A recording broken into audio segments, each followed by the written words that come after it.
welcome everyone to the Finance and Physical Resources Committee meeting on Tuesday, July 17th. It is 8:30 a.m. I'm going to start the meeting with public comment. Is there any public this morning that would like to address the Finance and Physical Resources Committee? Seeing none, we will close public comment and I'll move to the consent agenda. Is there a motion to approve the consent agenda? So moved. Okay, we have moved and supported. Any items that need to be pulled? Yes, Commissioner Hennessy. I would like to pull D and G. D and G. That's D as in doggy. Yes. What's the other one? So G as in good. G as in then I believe we can approve the consent agenda with the exception of the items D through G. All those No, in, not D and G. Right. Not D through G. I'm sorry, D and G. Yeah. So I meant and. So consent agenda, we're looking to approve the consent agenda with the exception of the items D and G. All those in favor, please say aye. Aye. Opposed, same sign. Motion passes. So let's go to item D that was pulled. Yes, I can read these if you want. Do we need a motion to approve it first? Same person that We can do the motion first, or we can do the read first. It's up to you, Chair. do the read. Okay, we'll do the read first. Okay, so this is a request to the board to approve the Health Department's Michigan Public Health Training Center contract and accept and appropriate $40,000 from the Michigan Public Health Training Center to the 2017-2018 Health Fund budget, and to authorize the board chair or designee to execute the agreement and approve grant extensions and charges within 15% of the original award. The Health Department has received the grant from the University of Michigan School of Public Health to serve as a community-based training partner for the Region 5 Michigan Public Health Training Center. The purpose of the Regional Training Center is to strengthen the capacity of the Region 5 health workforce to deliver public health services and improve population health outcomes through tailored workforce development initiatives, which includes the following: participation on advisory boards and committees to provide feedback on strategic direction, regional coordination of worker and student-focused training initiatives, facilitating faculty-student collaborative projects, hosting one student field placement per year, assisting with marketing and recruitment and training activities, including training needs assessment and continuing education activities. The Health Department will receive $10,000 per year for 4 years to cover the cost of staffing and miscellaneous supplies, travel, and overhead costs. The agreement period for the contract is July 1, 2018 through June 20th, 2022. Okay, is there a motion to approve? Support. Okay, moved and supported. Questions, comments, and discussion. Why don't we start with Commissioner Hennessy? Well, I asked for it to be removed from the University of Michigan School of Public Health in over 4 years. Just wanted to hear more about it. Come on up, Adam London. Good morning, and thank you for recognizing the work. We've been working with the University of Michigan and with all of our other universities here locally to build this relationship between practice and public health and research and academia and public health. The University of Michigan has been a leader certainly in the state with their School of Public Health. There's a Region 5, which is the Great Lakes region of states, that receives a grant from HRSA, the federal agency, to be a regional training center for public health officials in that region. The University of Michigan has won that grant for the next 4 years to be that provider of workforce development in the region.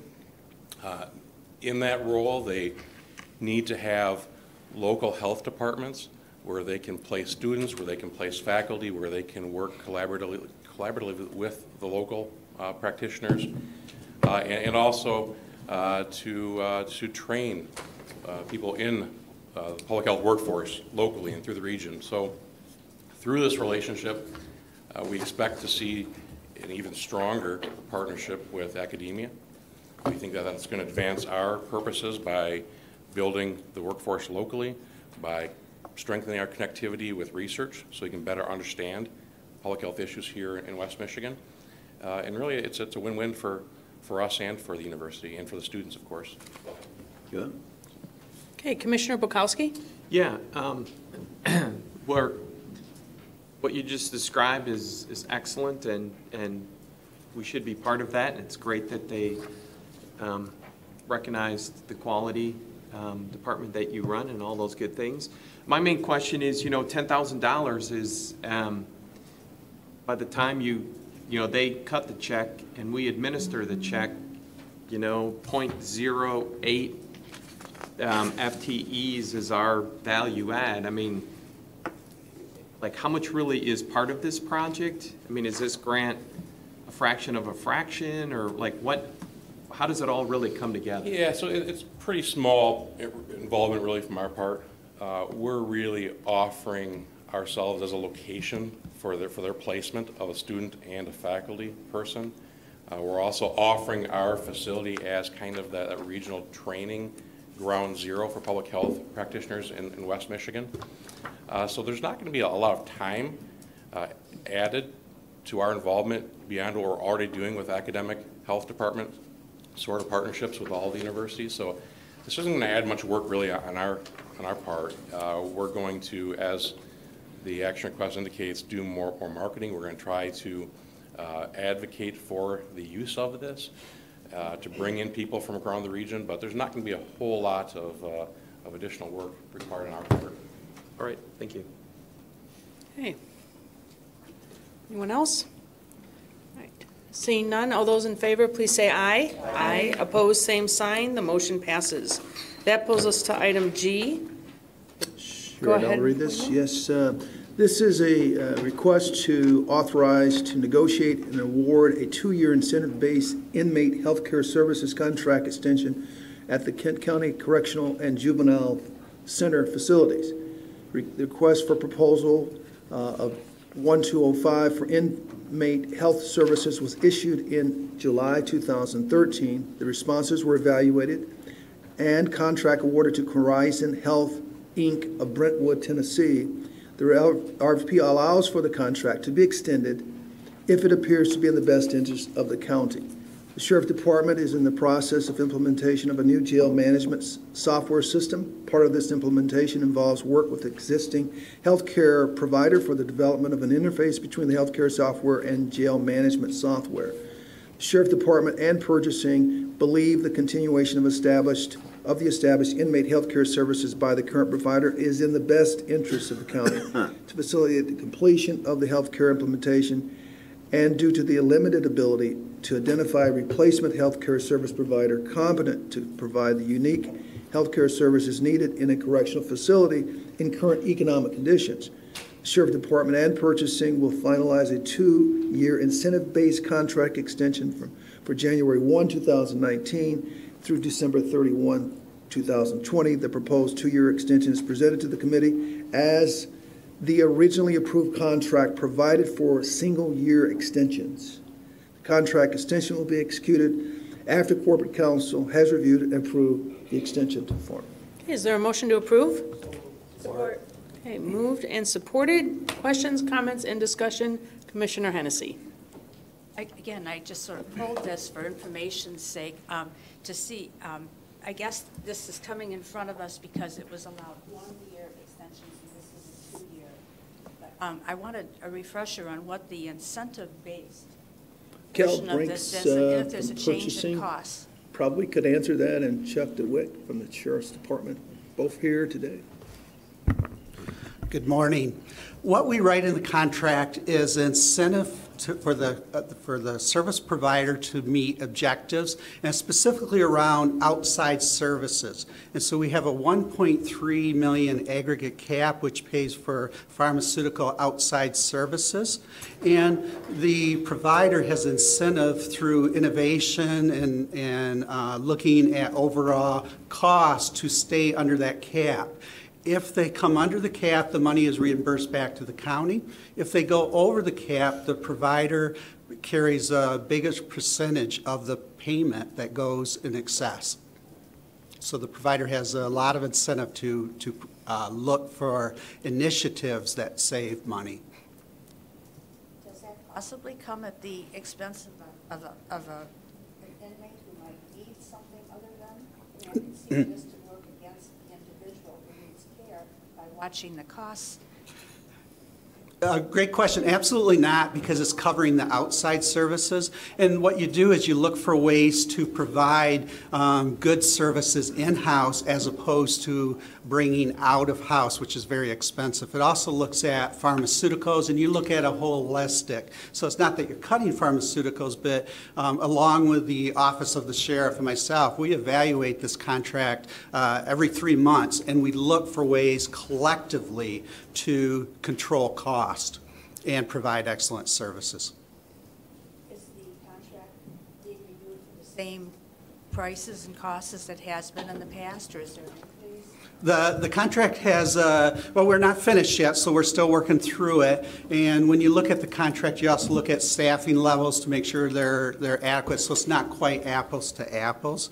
The contract compared to 2013 and 14 when we entered into it is an increase of about 3.5%. So the Office of Sheriff has done an excellent job of controlling costs, providing services, looking for ways to control costs. But there is a potential increase next year, and it's related to the employment market and to maintaining medical staff and being able to hire medical staff to staff this. We looked at it along with Chief Deputy DeWitt on what is included in the increase, and about 42% of the increase is about 3.5 since 2013 is related to market conditions. I can ask one more question. Go ahead. So what kind of staffing, I'm refreshing my own memory of this. It's been a few years. What kind of staffing do we have? It's a full array of medical services. It runs on 3 shifts. In total, at the adult facility, it's a little over 40 full-time equivalent employees, so it's very, very significant. It includes nursing, it includes some psychiatrists, it includes doctors, dental, and everything you would imagine in a very large facility that covers medical needs, it's in there. Okay, Commissioner Morgan? Thank you, Madam Chair. Hey, Cal. So the renewal is in the contract, and it's based on how it benefits the county. So I think we're in a pretty good position as we go into negotiations, aside from the marketing conditions. Just a comment, I remember years ago that we really tried to get a handle on some of these costs because they were going off the charts. And this contract seems to get us where we needed to go from that time when the costs were really getting out of control. Yeah, it's very managed very, very well. You are correct. As far as business process, the Sheriff Department, myself, and some others meet quarterly with the provider, and we review the contract and the whole aspect, not only from the contract, but for adequate medical care, because that's a very important part. And so we meet quarterly and informally and review the contract to manage it. And they're always looking for ways to manage costs and still provide good service, which is very important. I just wanted to add a little context to where we were. Thanks. Commissioner Bukowski? Thank you, and thank you, Commissioner Hennessy, for pulling this out of consent. What is the annual cost on this? I mean, when you gave us the RFP sheet, you know, it just talked about that original bid from 5 years ago. Sure. On the action item is the 2-year cost. The annual cost for the first year, enterprise-wide, because we also talk about juvenile detention, is $5.9 million, just a little over $5.9 million. Okay. And, you know, not for today's conversation, but I don't know if it's for the chief deputy or somebody else to send along, like how many units of service do they deliver under this contract? I mean, is that an easy spreadsheet or report to send along to us? And again, I'm not looking to create extra work for y'all. When you say units of service, what? Like again, when you said psychiatry and dental, like how many different visits are we getting? Like caseloads. Thank you, Commissioner Morgan. I'm not an attorney, but Yeah. I am an attorney. That's what confuses me. This is about real world stuff. Sorry. Good morning. Are you interested in clerical or nursing only, doctors? Just within this contract, I mean, is there like a single dashboard or something that you'd be watching to say, like, you know, we usually have, just making numbers up, 100 dental visits a month. This month we had 300. And just how are you watching, how much service are we providing? Kind of following on Commissioner Hennessy's question about, you know, I understand insurance and what have you, and maybe I have a bad attitude at this moment because a good friend had a heart procedure not authorized by his insurance company for this morning, and doctor says heart attack, and all of these things. And so insurance companies sometimes are great people and sometimes seem not to be our best friends. And so I'm just wanting to make sure that the inmates, in spite of the fact that they've lost their liberty due to some of their actions, still are getting quality care, and how are we really watching all of that? So again, I'm not saying you're not. I'm just wanting to see a little bit how you're watching that. What are some of those numbers and the volume of service that we're paying $6 million? Sure. So, no, I do not have those numbers with me, but Corizon does track that type of information, and we'll forward it to you. All right, awesome, thanks. You bet. Hey. Commissioner Voorhees. Well, thank you, Madam Chair. To that point, I know I look at the minutes of Human Resources, and I really felt great about how our county has set up accountability numbers, you know, and I think that's kind of what I'd like to see too. So you have a kind of a running tally of what's happening in that department or in that arena. Absolutely. Yep, we'll get those numbers to you. Thanks so much. Okay, all those in favor, please say aye. Aye. Opposed, same sign. Motion passes. That brings us to the item 3 on the agenda from the Administrator's Office. Wayman? Yes, this is a request to the Board of Commissioners to appropriate an additional $470,000 in the 2018 Senior Millage Fund budget from Senior Millage Fund reserves. Funding from the Senior Millage provides services such as meals, transportation, healthy aging programs, legal services, prescription assistance, weatherization, and in-home care. Your Agency on Aging administers the Senior Millage and contract with agencies that provide senior services. The Board of Commissioners approved $11.1 million for the 2018 service plan via Resolution 1130-1790. To bring the services plan in line with available resources, it is requested that an additional $470,000 be appropriated from Senior Millage Fund reserves to the 2018 Millage Fund budget. So moved. Okay, we have moved and supported. Questions, comments, and discussion. Commissioner Bukowski. Just the comment, since it's senior millage, I will be abstaining. Disability Advocates, I believe, has already requested a small portion of this. Okay. Commissioner Hennessy?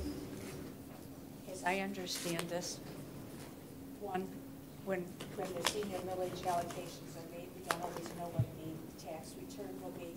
And two, we do keep some money in return, in reserve, because we do not know exactly how much there will be. Is that That's correct? correct. That's correct, Commissioner Hennessy. I'd like to know, is this allocation, did they go through the process? Of the senior millage group, yes. And the process, as I understand it, is that the administrator's office gets a communication from senior millage, from them about what the balance is and what the needs are. And then we work with the Physical Services Department to identify what the reserves are. But does it go through the committee? Because the committee has a very detailed evaluation process. Matthew, you want to come up and explain how this gets allocated to the different services? Yeah, so last year we talked about this at the conclusion of the committee process, if there would be extra money available. This year, how those funds would be utilized, and we'd expand the capacity of certain programs with waiting lists.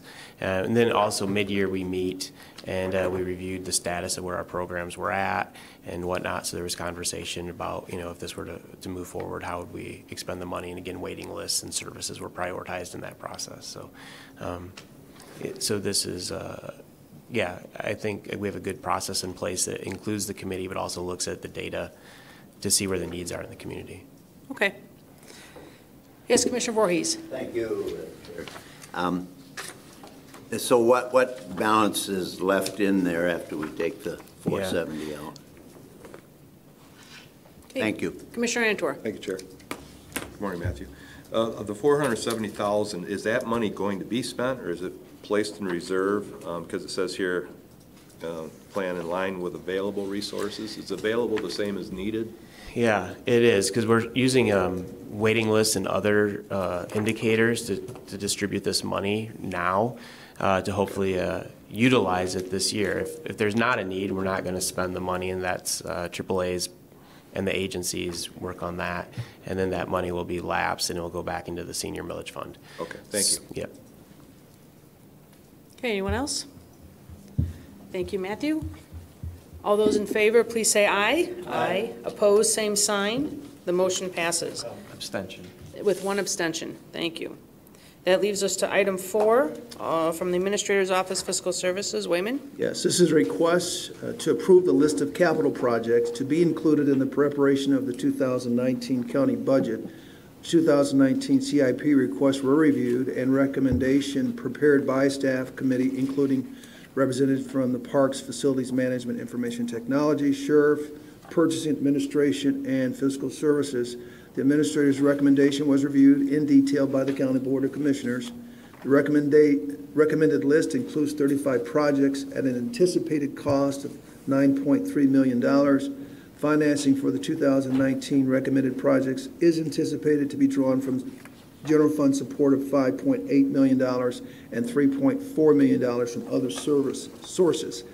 With the concurrence of the Finance and Fiscal Services Committee, funding for these projects will be included in the 2019 budget resolution scheduled for board approval on November 29, 2018. Okay. Moved to pass and supported by Commissioner Hennessy. Questions, comments, and discussions?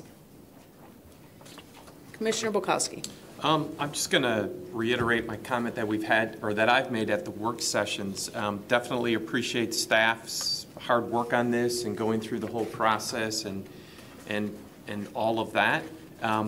My hope is that we're going to spend some time on what really are our capital needs over the next 5 or 10 years.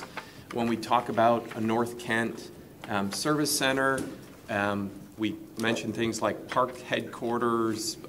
There's a lot of larger projects, and how we could potentially get our arms around a 15, 20-year plan for this, as opposed to each year kind of just, this is way more than just nibbling at the edges. However, to say, we need to do this stuff, like that North Kent Service Center, and when we tell the voters, and they're going to say, yeah, keep doing good things because it's about good service. So definitely, again, appreciate all the hard work that this represents, and wanting to look at 20 years out, not just one.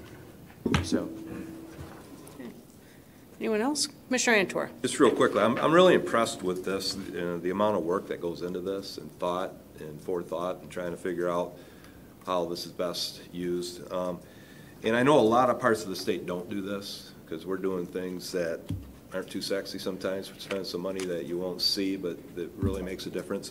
And I've seen it just for other parts of the state where they spend a lot of money needlessly, or for things that, more bling, I guess you could call it. I love this process, and I just think, I go through this and look at all the work and all the different things you have to weigh against each other. And I just think we do a really good job of that. So. Anyone else? All right, seeing none, all those in favor, please say aye. Aye. Opposed, same sign. Motion passes. That brings us to item 5 from the Health Department. Yes, this is a request to the Board of Commissioners to accept funding from the Michigan Department of Health and Human Services for PFAS of $520,450, and to appropriate $50,000 of this funding to the 2017-18 Health Fund budget. The Health Department received notice from the Department of Health and Human Services that $520,000 will be provided to cover the costs incurred in the investigation and response to PFAS contamination in Kent County. In April of 2017, the Health Department became aware of an investigation regarding contaminated groundwater in the Belmont area.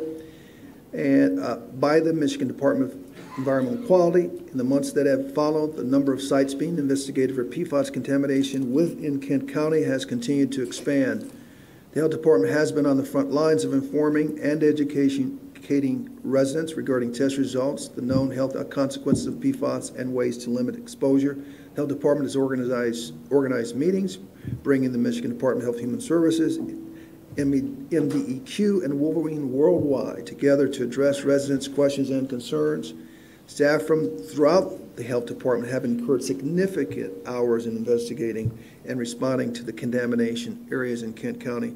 Most of the funding increase in the CPBC agreement will be used to reimburse the county for $470,000 in costs previously incurred by the county and subsidized by the county general fund. The Health Department is requesting that the remaining $50,000 of this funding be appropriated to the Health Department's 2017-18 budget to cover the cost of software enhancements as well as the purchase of a new plotter printer. The funding is retroactive to October 1, 2017 and must be spent by September 30th, 2018. Is there a motion to approve? So moved. Or Moved and supported. Questions, comments, and discussion. Commissioner Morgan. Thank you, Madam Chair. You know, I think there's, just the Health Department's been, and the staff there has been deserving of a Most Valuable Player Award, and you all know that I'm not a firm believer in everyone gets a trophy, but as far as their work on this issue, and I've had the chance to interact with them on some of these PFAS issues at the airport. I just think they've been doing an outstanding job. So, congratulations. Commissioner Bukowski? definitely echo Commissioner Morgan's comments. You know, our health department continues to, again, provide awesome, excellent service to our residents, as well as continue to be a leader, as was evidenced by, you know, the partnership with the University of Michigan. However, the quick question I have is, it seems like we've netted only $50,000 of this $500,000 because they've reimbursed us for $470,000.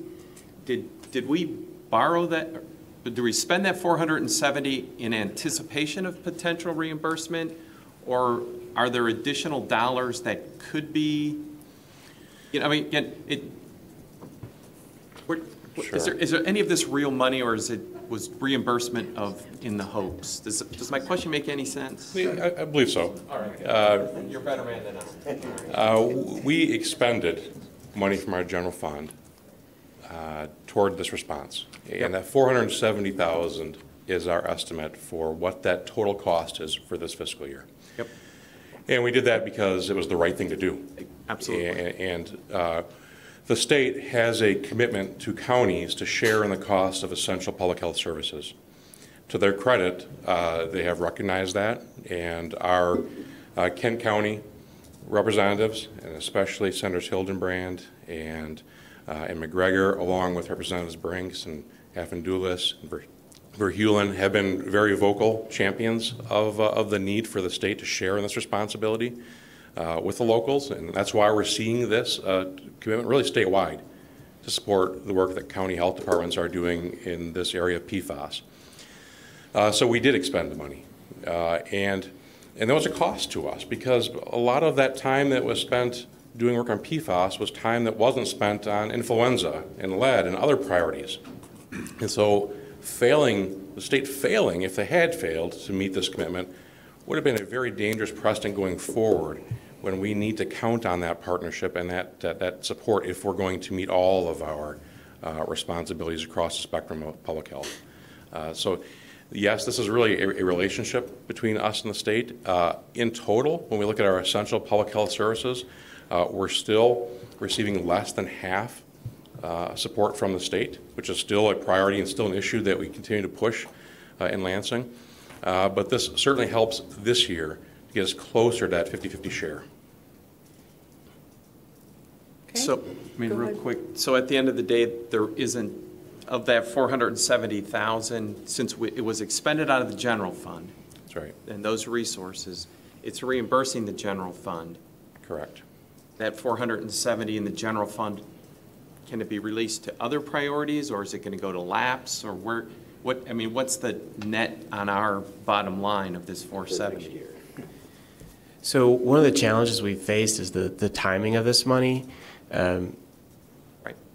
In December, early January is when the state legislature appropriated this funding. However, the department didn't get it out to us. And if you look at the end of the fiscal year for the health department, it's 9/30. Right. So basically, this is going to be reimbursing our general fund expenses, and then we're appropriating $50,000 of new additional funding that they'll be able to expend above their current number on the software and the other tools that they need in response to be prepared for future work. So in terms of, we're fortunate we have the county here as a backstop for these emergent needs and to get the funding. But right now, this would really is reimbursing us for dollars we fronted. And so we're only asking for an extra $50,000 in authorizations of spend. All right, thank you. And we do expect a similar level of support from the state with emerging environmental issues like this in the coming fiscal year.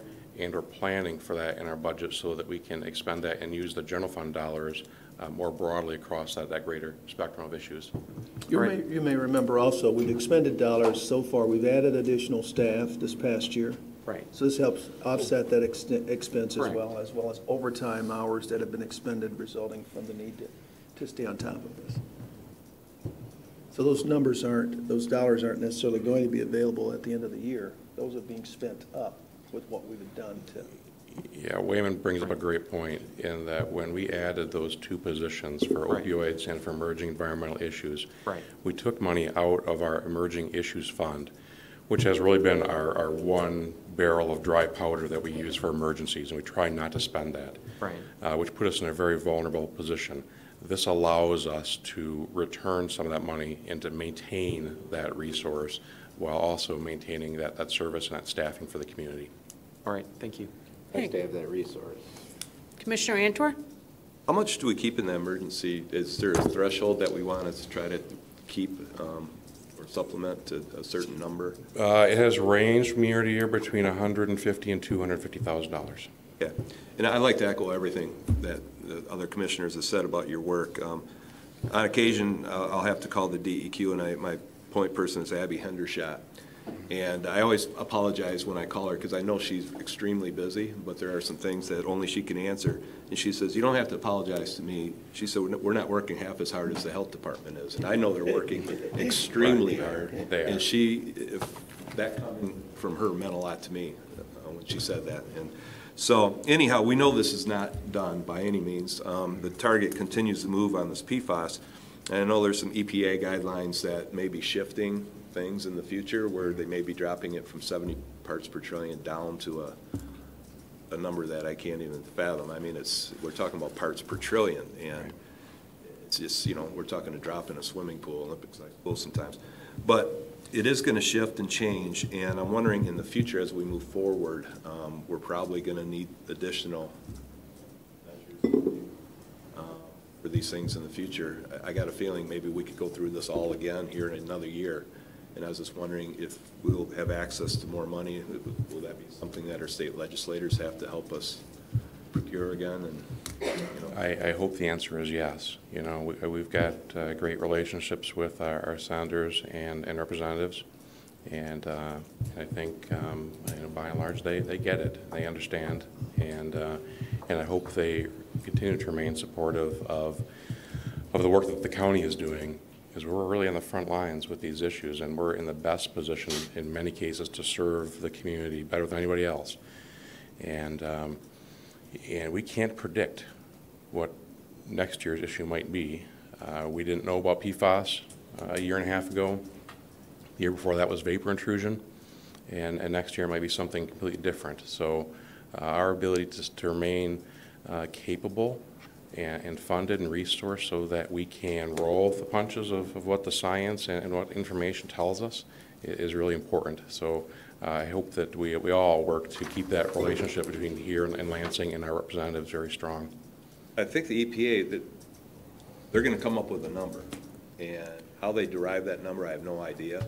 It seems like there may be some politics involved with that, but there's a big push to lower that number, to get it And it just seems like, are they going to lower it because of science, or are they going to lower it because of politics, or is it a combination of the two? So I just think we need to be aware that this is probably going to rear its ugly head again in the future. And everybody that currently has an in-home filter because their threshold or their parts per trillion was too high, if we drop that down to 14 or something, that everybody that's got parts that we now accept, they're going to need in-home filters. This could get really, really brutally ugly. I'm not saying we shouldn't protect those folks, but those numbers are pretty arbitrary right now. I don't know how they're deriving them. Once we open this up, I mean, everybody where I live has arsenic in their, trace amounts of arsenic. Orchards around the area and stuff. So anyhow, I just hope that we're aware of the fact that this is probably going to continue to be something we're dealing with for potentially many years to come. It's very complex. Thank you. Adam, can you just quickly address the connection between the software enhancements and the plotter printer with PFAS? Because it's a PFAS, amount of money that was coming in for that, and can you just share how that two are connected? Yes. The software enhancements would be for software that is used to support environmental health and their handling of property file data. We have probably 100,000 files of property. We're working to scan those, to digitize those, to turn it all into electronically accessible and user-friendly data that will help us to understand all of the environmental variables much better than we do now. So that will help us greatly when we're looking at geology profiles and mapping of wells and so forth. We're also looking at improvements to our statistical software so that we can better understand the epidemiology of what's happening and have greater control of the numbers with epidemiology and with other variables related to PFAS concentrations. And then the plotter is simply that. It's a tool that allows us to make nice big maps to help us to communicate to the public what's happening and where it's happening. Okay. Any other questions, comments, or discussion? Thank you, Adam. Seeing none, all those in favor, please say aye. Aye. Opposed, same sign. The motion passes. That brings us to item number 6 from Kent County Community Action. Wayman? Yes, this is a request to the Board of Commissioners to approve the agreements providing community development block grant funds to certain agencies for services to eligible residents, and to authorize the board chair or designate to execute the agreements and approve extensions and changes within 15% of the original award. As a part of the Community Development Block Grant Program, United States Department of Housing and Urban Development has allocated CDBG entitlement funds to the Community Development Department for services to eligible residents of the participating urban county communities. The Kent County Community Action proposes agreements with the listed agencies for a term of July 1, 2018 through June 30th, 2019. For housing in the amount of $40,000, home repair services in the amount of $200,000, Hope Network $137,800, Senior Neighbors City $65,000 for a total of $442,800. Proposed agreements will be reviewed and approved by Corporate Council. Is there a motion to approve? So moved. And support? Okay, moved and supported. Questions, comments, and discussion. We'll start with Commissioner Mast. I just have a couple, probably to Matthew or to Susan. Is this all we're getting from HUD? This is, okay, this is a portion of it. Welcome back, Matthew. Yeah, thank you. No, $1.5 million, and the rest goes to local units of government for projects. So we're working right now, I believe, with Kentwood on a large project. And we shared with you some earlier projects, I think, in the consent agenda that we've completed. So is this under their current fiscal year allocation? Yeah, starting July 1 through June 30. July 1 of 2018, start date for these Is this the budget, from the budget that was approved this past March? So it's the federal government's fiscal year 18 budget, more than likely? I'm going to look at Susan, but the federal government's budgets have been on continuing resolution so long that I'm not certain which fiscal year it's from. Well, I guess I raise that because I wonder what's coming, what potentially, how does this relate to what we've gotten in the past? It's about the same amount. Yeah, it's about the same. Okay. Not a decrease, which was. No, it was a slight increase, but. Yeah, which was the anticipation. Yeah. Okay. Okay, Commissioner Antor? Matthew, are these numbers, these dollar amounts for home repair services, is that distributed throughout the county to all the? Yeah, that's everywhere except the city of Grand Rapids and the city of Wyoming, because they're entitlement districts. And is this money all been spent already, or is it still out there? No, this is new money that started, well, we'll start once this contract's approved, for the community for this fiscal year. But like folks in my township or the village, they have this information, and they know the money's available? They should, and we'll make sure that we'll send out some notice. Sure. Yeah, that's good. All right. Thank you. You bet. Commissioner Bukowski? Thanks. Yeah, since I had so much fun abstaining on item number 3, I'm going to abstain on this again with HUD, because I have been working with corporate counsel on another attempt to get a waiver of the conflict of interest with disability advocates, and so I'll just leave my abstention at that. Okay. Anyone else? Seeing none, all those in favor, please say aye. Aye. Any abstaining? One. And any noes? Okay, with that, the motion passes. We will go on to item number 7 from the Parks. Wayman? Yes, this is a request to the Board of Commissioners to approve the land acquisition project agreement as provided by the Michigan Department of Natural Resources for the acquisition of approximately 124 acres to expand Chief Hazy Cloud Park, to create the Chief Hazy Cloud Park expansion project in the 2018 capital improvement fund budget, and to accept and appropriate $4.4 million from the DNR, $3.1 million from Ada Township, and $400,000 from the Kent County, $400,000 from Ada Township and Kent County Parks Foundation, $938,000. On March 23rd, 2017, the Board of Commissioners approved submittal of a grant request to the Michigan Department of Natural Resources Trust Fund, seeking funding to acquire approximately 124 acres of land adjacent to Chief Hazy Cloud Park and Ada Township on the Grand River.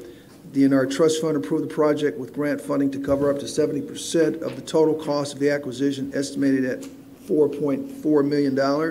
Funding and acquisition will occur in 2 phases, 2018 and 2019. The project agreement represents the first of the 2 years. The $1.3 million local match will be funded with $400,000 from Ada Township and $938,000 from the Kent County Parks Foundation. To proceed with the grant award, the DNR requires a resolution by the Board of Commissioners indicating acceptance of the terms in this project agreement, including the appropriation of required funds. The agreement has been reviewed and approved as to form by corporate counsel. Is there a motion to approve? So moved. Support. Moved and supported. Questions, comments, and discussion? Commissioner Morgan. Thank you. Hey, Raj. Come on up, Roger Sabine, our friendly Parks Director. This is adjacent to Hazy Cloud, correct? Yes. And so what is that total footprint if this, I'm not trying to put you on the spot. Around 400 acres by the time 400 we're acres done. right along the river there. Yes, about 3 miles of riverfront. And I think that's outstanding. So It is. a big footprint. It's outstanding that the state's given us this money. So Commissioner Bukowski? Well, it's outstanding that the state's returning some of our money to ourselves, because, sorry, yeah, the state doesn't have money. It takes it from us willingly, by some of us, and returns a small portion thereof. As Adam Ludden already said, we're trying to get various matches at the state level where they say they will be, and we believe they should be. All of that digression back to, this is, again, absolutely excellent work. And back to my comment about what really is our 15, 20-year vision. I note in this that there's no general fund in this. And like, how do we really make sure we have enough of our locally controlled resources so that we can leverage these opportunities when they come up? And then the easy part, air quotes, the easy part is purchasing the 400 acres. The hard part's going to be developing and then maintaining it, which I really want to do. This is not in my district at all. We've seen in the CIP, is it 2 rivers or 3 rivers south, the Lowell piece, stuff north of town. We know where we want and need these regional parks, And again, can we say, here's our 20-year vision, here's the cost, and I think people are going to love that we make this investment. Because, you know, we see pictures on this wall about Millennium Park, which was barely a dream 20 years ago, and now is an awesome regional asset. This could be another one. So anyways, no question, only a comment. Let's get serious about a 20-year vision for parks so we can make this stuff real. So. I think we do have a vision. I got it. Right. I think. Maybe I'll amend it to say we need a funded 20-year plan. We don't have a funded 20-year plan. We have a great vision. I agree with Commissioner Bolkowski that we need a plan, 20 years out. Okay. How long is it going to take to pay off the parking ramp at the airport? Oh, why do you get so personal? I just. Capital assets. Sorry, Chair. It's about 50% of our revenue out there, but I digress. So anyway, I agree that we do need a plan, and we did have a strategic plan a few years ago, Commissioner Bolkowski, and I think Britt. What's your title, Wayman? Wayman. Administrator. I think our administrator, Wayman Britt, Mr. Britt, I should probably say, is probably going to try to facilitate that activity this year or next. But, you know, he's new to the job, so I'm giving him a little bit of slack. But I'm really looking forward to be involved with that plan. I do think we need a plan. I think 20 years is a little far for funding forecasts, but. Roger, you want Beyond the county strategic plan, we are working on our 5-year master plan, which will be. You better go to 7 forward. So Commissioner Bolkowski, can see some. Okay. Okay, any other questions, comments, or discussion? Yes, Commissioner Bolkowski. Just to clarify, my comment about the airport wasn't at all to make fun of or light of that decision. It was only used as an example. Sometimes these assets have a very long life, and a park we hope to have many, many generations. So we can pay for them over 20 years. We don't have to put them in a 1-year budget, so to speak. So right now developing a 5-year strategic plan. How are you approaching it? Will we be involved? I mean, I always have my dog park ideas. How are you going to incorporate our ideas in this? Correct. So we've had discussions with Wayman and Matthew, and there will be some involvement. How that takes shape, we're still trying to figure that one out. But we do this every 5 years, so that we're eligible for the DNR grants, and we get a pretty good return on what we submit. And so it's been successful up to this point, and we'll be working on our 5-year plan to have it done by the end of this year, we hope. It'll be coming back to you at some point. Okay, anyone else? Seeing none, all those in favor, please say aye. Aye. Opposed, same sign. Motion passes. That brings us to item 8, miscellaneous. Is there any Commissioner miscellaneous this morning? Yes, Commissioner Melton. I just have a couple. There were a handful of us that attended the Crisis Center presentation. Law firm. I thought that they had organized it very, very well. There were certainly questions about how really this will look, how it will benefit. But for those of you that don't know, I would encourage you to learn more about it.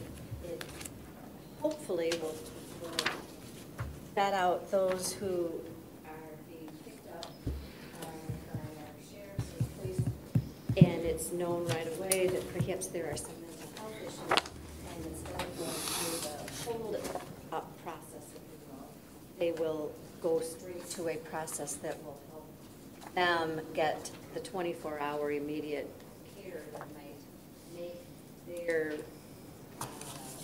time, whatever, less threatening and greater benefit, which I think in the end will really help a lot of us in how will that look.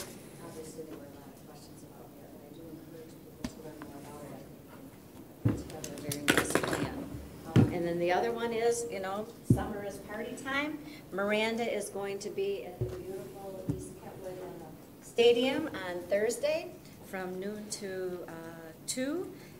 Free lunch if you're under 18. That kind of rolls out, I think, everybody in this room, but you must know someone. Haircuts, backpacks, and free backpacks, and the horses will be there, and games and whatever else. So come out and enjoy our Kentwood Stadium and meet Miranda and bring your kids or whoever else because we plan to have a really good time. Okay, anyone else? Okay, seeing none, we will adjourn.